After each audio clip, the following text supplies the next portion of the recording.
चुनावी माहौल है और जाहिर तौर पर इस वक्त आपको चुनावी खबरों में भी दिलचस्पी होगी और इसीलिए न्यूज 24 की डिजिटल टीम दिल्ली 24 आपके लिए एक दिलचस्प खबर दिल्ली से लेकर आया है।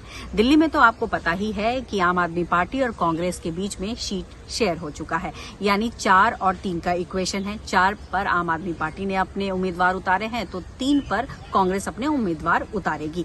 लेकिन अब सवाल ये है कि इन 3 सीटों पर कांग्रेस किसको उतारेगी। तो मंथन चल रहा है और मंथन जो है जिस तरीके से चल रहा है उसमें जो खबरें आ रही हैं उसकी अगर हम जानकारी आपको दें तो सबसे पहले आपको नॉर्थ वेस्ट जो लोकसभा क्षेत्र है उसकी जानकारी देते हैं। तो नॉर्थ वेस्ट जो है वो रिजर्व सीट है, वहां से रिजर्व कैंडिडेट ही को टिकट मिलता है। तो ऐसे में कांग्रेस के 3 नाम जो हैं वो इस वक्त सुनाई पड़ रहे हैं। सबसे पहले उदित राज का नाम आ रहा है। उदित राज का नाम इसलिए आ रहा है क्योंकि कहीं ना कहीं ये कहा जा रहा है कि मल्लिकार्जुन खड़गे चाहते हैं कि उदित राज को टिकट मिले।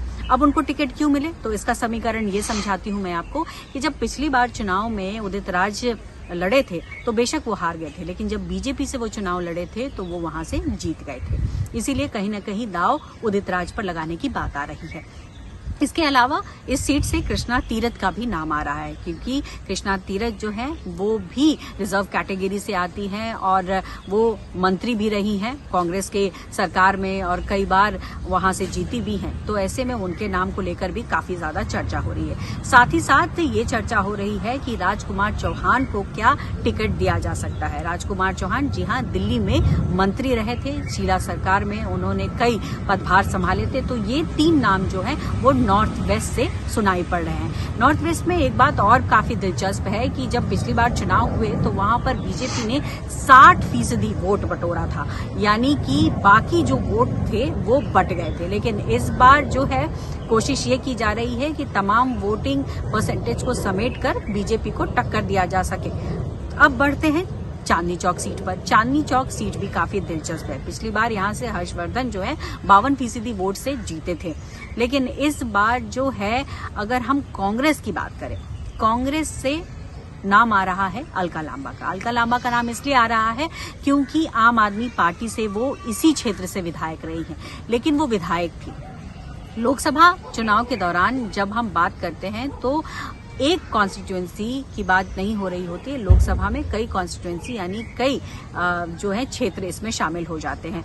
तो माना यह जा रहा है कि 4 सीटों पर जिस तरीके से आम आदमी पार्टी ने अपने कैंडिडेट्स उतारे हैं उसमें महिला नाम एक भी नहीं है। तो कहीं ना कहीं एक महिला नाम देने की कोशिश की जाएगी ताकि एक महिला जो बैंक है, वोट बैंक, उसको कहीं ना कहीं साधा जा सके।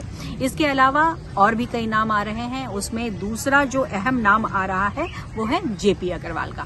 जेपी अग्रवाल पहले भी यहां से चुनाव लड़ चुके हैं, वो जीत भी चुके हैं, लेकिन कहीं ना कहीं उनके नाम को लेकर संशय जरूर है और कहीं ना कहीं ये माना जा रहा है कि दाव जो है वो अलका लांबा पर ही लग सकता है। लेकिन एक और नाम इस बीच आता है, इस बीच एक नाम आता है संदीप दीक्षित का। संदीप दीक्षित का नाम इसलिए आ रहा है क्योंकि संदीप दीक्षित जो है वो चुनाव लड़ना चाहते हैं, लेकिन वो नहीं चाहते हैं कि उन्हें नॉर्थ ईस्ट दिल्ली से टिकट मिले।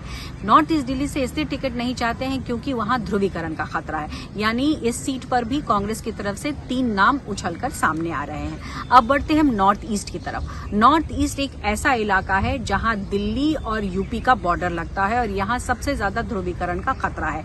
यहाँ भी 3 नाम सामने आ रहे हैं। 3 नाम वो कौन कौन से हैं तो माना जा रहा है कि अरविंदर सिंह लवली हो सकते हैं, उसके अलावा मतीन अहमद हो सकते हैं और संदीप दीक्षित का नाम जैसे कि शुरुआत में मैंने कहा।